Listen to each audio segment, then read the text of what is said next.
ఇది మీటింగ్లో చెప్పాల్సిన మాట, కానీ ఎందుకు ఇక్కడ చెప్తున్నానంటే ఒక పవిత్రమైన యజ్ఞం చేస్తున్నాం. ఏ వ్యక్తి వల్ల అభివృద్ధి ఆగిపోకూడదు, ప్రజల్లో అపనమ్మకం రాకూడదు. నిరంతరం ఎన్డీఏ కంటిన్యూ అయితేనే ఈ రాష్ట్రానికి భవిష్యత్తు ఉంటుందని మరొకసారి మీ అందరికీ తెలియజేస్తున్నాను. చాలాసార్లు పవన్ కళ్యాణ్ గారు చెప్పారు, 15 సంవత్సరాలు ఈ ఎన్డీఏ కూటమి కొనసాగితే తద్వారా రాష్ట్రానికి మంచి జరుగుతుంది, దానికోసం మేము కలిసి పనిచేస్తున్నాం అన్నారు. ఈరోజు గుజరాత్లో అధ్యక్ష 25 సంవత్సరాలుగా ఒకే పార్టీ అధికారంలో ఉంది, బీజేపీ అధికారంలో ఉంది. కేంద్రంలో నరేంద్ర మోడీ గారు 3వసారి అయ్యారు. నాకు ఏమాత్రం అనుమానం లేదు, 4వసారి కూడా ప్రధానమంత్రిగా నరేంద్ర మోడీ గారు ఉంటారు.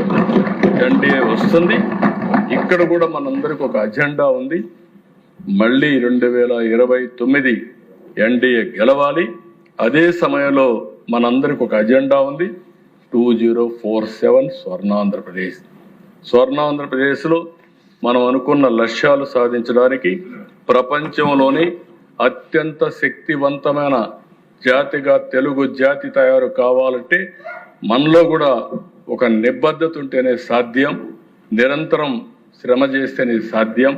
ఒక నాలెడ్జ్ ఎకానమీని అందిపుచ్చుకుంటూనే మనలో కూడా క్యారెక్టర్ ఉంటే తప్ప ఇది సాధ్యం కాదు. దానికి పూర్తిగా నేను చాలా కంట్రీస్ చూశాను, వాళ్ళు ఎంత డిటర్మినేషన్ అంటే అధ్యక్ష, ఆ డిటర్మినేషన్తో ముందుకు పోగలిగారు. ఇప్పుడు భారతదేశం కూడా మనం ముందుకు పోవాల్సిన అవసరం. ఇవన్నీ నేను ఫారిన్ అఫైర్స్ అవన్నీ ఇక్కడ మాట్లాడను, అనవసరం అవన్నీ. కానీ మనం గుర్తుపెట్టుకోవాల్సింది, మన బాధ్యతను మరిచిపోకుండా అందరం కలిసి సమిష్టిగా ముందుకు పోదాం. 20 నెలల్లో అనుకున్న దానికంటే కొంత మెరుగైనటువంటి ప్రోగ్రెస్ సాధించాం. రాబోయే ఇప్పుడే పవన్ కళ్యాణ్ గారు చెప్పి 30 ఏళ్ళు సరిపడా విధ్వంసం జరిగింది.